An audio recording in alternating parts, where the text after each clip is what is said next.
રાજકોટ જિલ્લાના ભાવદરના ખેડૂતે એમની કોઠાસૂઝથી જીરું અને અજમાની સફળ ખેતી કરી છે। સામાન્ય રીતે દરેક ખેડૂત કોઈ એક જણસનું વાવેતર કરતા હોય છે અને સારું ઉત્પાદન મળવાની આશા રાખતા હોય છે, પરંતુ રાજકોટ જિલ્લાના ભાવદર ગામના એક પ્રગતિશીલ ખેડૂતે તેમની કોઠાસૂઝથી એમના ખેતરમાં જીરું અને અજમાની બંને એક સાથે વાવેતર કરીને ખેતી કરી છે। આ ખેતી કરનાર ખેડૂતનું કહેવું છે કે ખેડૂતો હર હંમેશ માટે જો કંઈક નવું કરવા ઈચ્છતા હોય તો તેમને એમની કોઠાસૂઝ પ્રમાણે અને સોશિયલ મીડિયાના માધ્યમથી નવી પદ્ધતિ જાણીને વાવેતર કરવું પડે। ખેતી કરતા ખેડૂતનું કહેવું છે કે એમને એમના ખેતરમાં તેમની કોઠાસૂઝબૂઝથી જીરું અને અજમાની ખેતી કરી અને આ ખેતી કરી મબલક ઉત્પાદન થશે અને મબલક કમાણી થશે તેવું પણ આશાવાદ વ્યક્ત કર્યો। ખેડૂતનું કહેવું છે કે હાલ વાતાવરણમાં આવી રહેલા કારણે ખેડૂતોની ચિંતા વધી રહી છે, ત્યારે ખેડૂતોએ સમયસર કૃષિ નિષ્ણાંતોની સલાહ લઈ અને દવાનો છંટકાવ કરે તો જીરું અને અજમાની અંદરમાં કાળીઓને ભૂકી સાળા નામનો જે રોગ આવે તે રોગથી પાકને બચાવી શકાય છે। રિપોર્ટર ભાવેશ ગોયલ ઉપલેટા। નમસ્કાર મિત્રો, મારું નામ છે મિતેશભાઈ રસિકભાઈ પરમાર। મારું ગામ છે ભાયાવદર। જગપીર મંદિરની સામે મારી વાડી છે। મારે અહીંયા જમીન છે 50 વીઘા। મેં એમાં 40 વીઘાનું જીરું કરેલું છે। જીરામાં એક નવતર પ્રયોગ કરેલો છે, જીરું અને અજમા બે સાથે। બધા એમ કે ના થાય, પણ મેં કરી બતાવ્યું છે।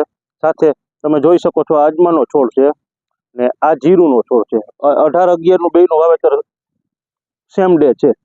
બધા એમ કે ઓગસ્ટમાં અજમા થાય, જે વાવતો તો જે તે સમયે ત્યાં બધા એમ કે નહીં થાય, પણ મેં અત્યારે કરી બતાવ્યું છે ને આટલામાં તો મારા એરિયામાં તો કોઈ એવું વાવ્યું નથી, એટલે જણાવતા આનંદ થાય છે કે આ બધું કરી શકો ને રીલે પાક તરીકે અજમા તમે વાવી શકો। એનું કારણ કે અજમા ઘરે આવવાના છે। અજમા જોખમી નથી, જીરું પાક છે એ જોખમી છે, એ આવે કે ના આવે। આ બે વાવવાનું કારણ, મારો પર્પઝ એવો જ છે કે ખેડૂતને રીલે પાકમાં પણ આવક થાય, સાઈડ પાક હોય એમાં પણ આવક થાય। તો તમારા પારા તો અમને કોરા પડ્યા રહેવાના, તો તમે અજમા વાવો તમે એ ઘરે આવવાના। આ જોખમી નથી અજમા, આ જીરું છે એ જોખમી છે। એટલે એક જોખમ તમારો પોર્ટફોલિયો ડાયવર્સિફાય થઈ જાય। ટૂંકમાં ખેડૂતની ભાષામાં બે બધું હરખું રહીએ। એક ફેલ જાય તો એક તમારા હાથમાં આવે, એટલે ખેડૂત ખેતી તમારી બચાવી શકો, ખેડૂત ટકી શકે ને લાંબો સમય ટૂંકમાં ખેતી કરી શકે। જો જીરું 2 વર્ષ હું વાવું, 1 વર્ષ ફેલ થઈ ગયું એટલે હું ઇક્વલ જ રહું, બરોબર છે। એટલે મારા ખેડૂતને મેસેજ એવો આપવો હતો કે તમે રીલે પાક તરીકે અજમા વાવો, જીરા એ કોમ્બિનેશન ભલે, બે ઔષધીય પાક છે। બસ, આભાર। તમે આમાં વાતાવરણ ઓલું થાય તો આમાં નુકસાની આવે? વાતાવરણ, જો અજમામાં કોઈ પણ વાતાવરણ નડતું નથી। એને વાવ્યા પછી એને દવા છાંટવાની નથી, એમાં ખાતર નાખવાનું નથી, એની કોઈ એટલી બધી ટ્રીટમેન્ટ કરવાની નથી। ને જીરું તો આપણે ખેડૂત મિત્રોને ખ્યાલ જ હશે, વાવતા હશે, એટલે કે જીરામાં તો આપણે અઠવાડિયે એકવાર દવા મારવી પડે। એમાં પીરીઓ આવે, કાળીઓ રોગ આવે, ભૂકી છારો આવે, સુકારો આવે। પણ વાતાવરણ અમે જો કે અજમા વાવ્યો એટલે બહુ અજમામાં થીપ્સ કે એવું કંઈ આવતું નથી કે જીરાને ડેમેજ કરે, એના અજમાની હિસાબે એવું કંઈ થતું નથી ટૂંકમાં, એટલે બહુ સારું છે।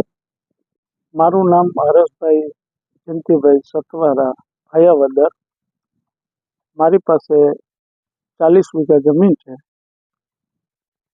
હું કપાસની ખેતી કરતો હતો, પણ મને અમારા બાજુમાં અમારા ભાઈને ત્યાંથી પ્રેરણા મળી કે આ કપાસનું ફિક્સ લેવો,